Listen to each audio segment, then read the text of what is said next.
Então, a gente ouve dessa crise, né? Você já explicou e com muita propriedade falou da crise. Mas a gente vê os desafios que as famílias enfrentam hoje, sobretudo as famílias mais jovens, né? Sim. Longas jornadas de trabalho, é a mãe que precisa deixar o filho ou na creche ou na casa da avó, aí deixa a criança, vai buscar só de noite, aí o pai trabalha a conciliar horários, tudo isso influencia na vida familiar, na educação dos filhos, né, Samuel? Sim, tem uma influência. Se bem que nós não poderíamos dizer que antigamente era tão diferente assim, não é? Então você tinha a família no campo e você tinha o pai, às vezes os pais que trabalhavam de sol a sol. Não é? Então você fala assim, realmente são desafios com uma cara nova que precisam ser enfrentados com criatividade. Eu diria E como fazer nessa rotina aí? O que você tem visto e o que você tem ouvido para ajudar?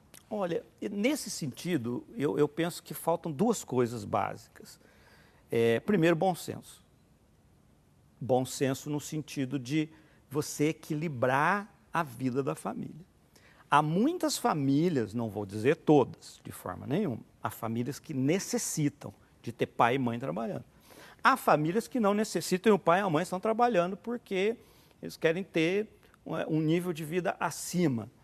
Olha, nada contra você querer ascender socialmente, mas você vai fazer isso em detrimento da educação dos seus filhos? Você vai sacrificar, né, a educação dos filhos, você vai sacrificar o tempo, né, com os filhos, porque você quer ter um carro melhor? Né? Então, assim, primeiro a questão do bom senso. Assim, Ponderar mesmo. ponderar. Tem aquela situação em que ambos precisam trabalhar, os dois têm um salário muito baixo, existe essa necessidade? Evidente que existe.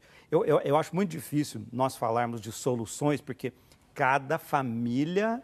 É uma família, né? Principalmente num programa como o seu, né? Rede Nacional, nós estamos falando com pessoas do Brasil todo. A realidade daqui da região de São Paulo é uma, a realidade ali do norte de Minas é outro. Então, muito De difícil. Amazonas é outro, De Amazonas, Nordeste exato, é outro. exato. E eu falo isso com muita tranquilidade, porque nessas minhas palestras aí, eu já tive a oportunidade de falar no Brasil de Manaus a Porto Alegre. Sim. Então, conheço várias realidades. Por exemplo, você vai visitar o sul do Pará, você vai dizer assim, olha, estou em outro Brasil. É outra realidade. É outra realidade. Então, a gente tem que ter um carinho muito grande quando oferece dicas para as pessoas. Por quê? Porque a dica que cabe num lugar não cabe no outro. Então, qual que é a ideia? Cada família, dentro do seu cenário, dentro do seu contexto, deve procurar com bom senso, com aconselhamento, com boa orientação, sempre tem alguém por perto ali que pode dar uma boa orientação, procurar equacionar, equilibrar, né, as suas lutas, o enfrentamento dos seus desafios. Lógico, a pressão econômica hoje é muito forte, ela penaliza as famílias. Nós estamos vivendo, sim, uma crise econômica. Sim, sim. E essa pressão econômica penaliza as famílias. Agora, como são várias as soluções, o bom senso é importante. A outra questão é que não é porque se trabalha demais, não é porque se tem pouco tempo que vai faltar amor, não é? Na família, na construção da família. Há filhos que têm, eu já vi isso muitas vezes, filhos que têm uma clareza tremenda do sacrifício que os pais estão fazendo, da dificuldade, valorizam cada momento juntos e têm momentos juntos, com qualidade. Apesar de, né? Apesar de. Então, eu diria assim, olha, eu vejo muitas famílias, que eu poderia dizer, olha, algumas famílias são penalizadas por essa pressão econômica, mas eu vejo famílias que usam isso como desculpa. Algumas usam como... Como desculpa. Eu diria que talvez a grande maioria use como desculpa. Uma grande maioria usa como desculpa. Difícil admitir para as pessoas, olha, é difícil para as pessoas admitirem, mas eu acho que cada família tem que se avaliar, tem que avaliar os sacrifícios no sentido de que a família esteja bem estruturada. Por quê? Porque uma família desestruturada, vai gerar uma outra família desestruturada. Claro, de Isso geração em é um geração. custo inevitável. Por exemplo, você mencionou assim, os casais mais jovens estão sofrendo muito. Bom, isso é uma consequência, está vindo lá de trás. Então, o avô, a avó tiveram dificuldades, não souberam lidar bem com aquilo foi passado para o pai e para a mãe e agora para o filho e para a nora, né, para a filha e para o genro. Então, Por quê? Porque você não pode dar o que você não recebeu. Como que alguém pode oferecer na vida em família, como que o marido pode oferecer para a esposa o que ele não recebeu e vice-versa? É complexa a equação. E buscando soluções, então, né? Exato. Eu acho que se nós tivermos humildade, né, acho que a humildade é muito importante no sentido de, olha, temos problemas, precisamos solucioná-los e vamos conversar, dialogar para encontrar qual a melhor alternativa. Dentro do que você está falando aqui, Samuel, nós vamos conhecer agora uma professora, o depoimento de uma professora que tem 7 filhos. Ela tem 7 filhos. E ela vai falar para a gente como é que ela concilia esse papel de mãe e de profissional. Vamos ver o que ela nos diz? Quando o assunto é mãe, as opiniões são unânimes. Eu tenho um casalzinho de gêmeos, eu tenho 3 filhos. Sou muito realizada, é um amor incondicional.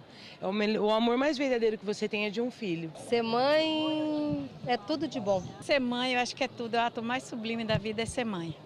Um dom que Deus deu, uma coisa de Deus. E para mim, a coisa mais maravilhosa é ser mãe. Ai, minha mãe é tudo para mim. É a base dos meus ideais, dos meus objetivos. Ela é a base da minha vida. Assim também é com Cat. A professora é mãe de 7 filhos e se divide diariamente nas tarefas de dona de casa, mulher, mãe e profissional. E acredita que, com amor, todo esforço vale a pena. Quero saber que mulher consegue fazer isso de uma forma fácil. Não é que seja uma tarefa fácil, é uma tarefa desafiante. Mas eu acho que é uma oportunidade que a gente tem na vida de poder realmente viver a razão pela qual a gente está aqui. Então, muitas vezes é trabalhar até mais tarde para acabar uma tarefa doméstica, às vezes uma tarefa profissional depois que as crianças foram dormir. Não é fácil, acho que para nenhuma mulher é fácil, mas quando a gente sabe que está cumprindo o mais importante primeiro, então eu acho que gera uma paz, uma serenidade. Cat desempenha uma rotina bastante corrida, no papel conhecido como da mulher moderna ou supermulher, e acredita que nada seria possível sem saber estipular prioridades nos afazeres. Se eu tenho claras minhas prioridades, eu sei que entre arrumar a despensa, passar o pano no chão na cozinha ou atender a um filho, o que eu devo fazer primeiro? Qual é a minha ordem de prioridades? Quando a gente tem as prioridades claras na vida, é só fonte de alegria. Uma das tarefas mais importantes e talvez a mais difícil é a de educar os filhos. As mães, ao trabalharem fora, muitas vezes sentem-se culpadas pelos erros e acertos cometidos por eles. Não há um dia que eu diga que eu não erre com o filho, mas eu estou procurando acertar. E eu acho que é isso que eles veem, o nosso esforço. E se a gente erra, chega, filho, desculpa, eu falei de mau jeito, ou não te dei atenção quando eu deveria dar. Não tem problema, né? Ele sabe que nós temos os defeitos que a gente tem.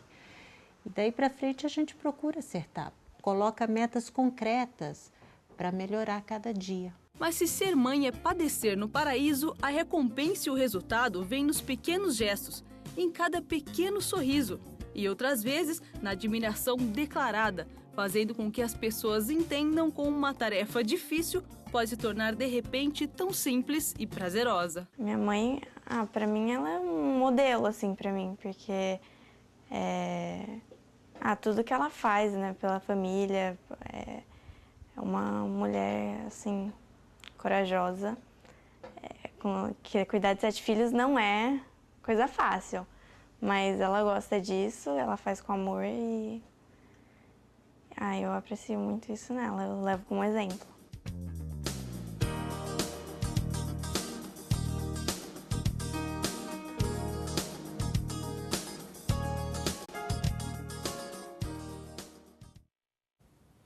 Que belo testemunho, você não achou? A gente fica emocionado, né? Toda semana, quando eu vejo testemunhos, quando eu vejo dramaturgia, eu fico emocionada, porque me emociona mesmo, sabe, Samuel? É. A gente vê uma mãe de família. O que você nos diz da Olha, Cat? eu adorei também. Ela é uma mulher sábia e humilde. Nós acabamos de falar disso. Da humildade. E eu, ouvindo ela falar, me lembrou uma coisa, né?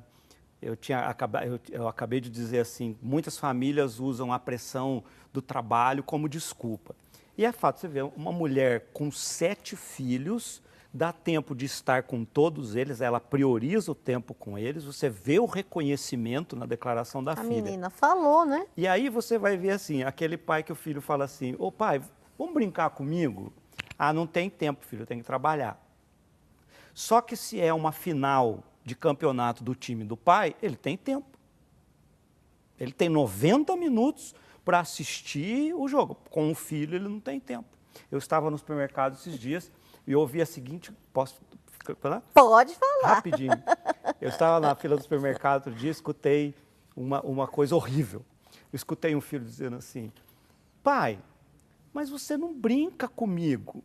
E o pai respondeu assim, como não, filho? Lógico que eu brinco. Não, pai, você não brinca comigo. Ah, filho, a resposta do pai... E você já esticou a orelha para ouvir. Não, eu me segurei para não olhar para trás, com um olhar de censura, aquele pai, porque a resposta do pai foi a seguinte, ah, filho, mas você tem que ver, olha a quantidade de coisas que eu te dou. Nossa Senhora. É disso que eu estou falando. Então, a pressão, a dificuldade... É uma compensação, não né? pode ser desculpa, de jeito nenhum. É penalizar os filhos para uma vida inteira. Não é justo. Nós estamos falando hoje dos desafios da vida moderna. Nós temos aqui como convidado hoje o professor Samuel Borges, que trabalha com comunicação, que é teólogo, e está nos falando desse problema, de tudo que a família enfrenta hoje. E você pode participar conosco, assim como fez a Betânia Teixeira Costa, de Anadia, em Alagoas, que acabou de se tornar uma sócia. Acabou de ligar e falar, quero ser uma sócia desta obra.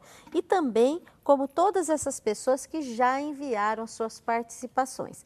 Nós vamos, no final do programa, sortear essa Bíblia Pastoral que você vê aí, que também tenho aqui nas minhas mãos.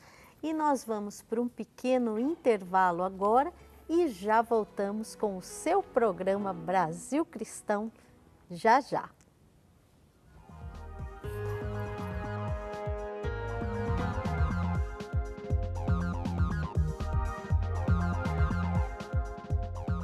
Descubra a história de Nossa Senhora da Luz no artigo desse mês do Padre Guido Motinelli, na sua Brasil Cristão.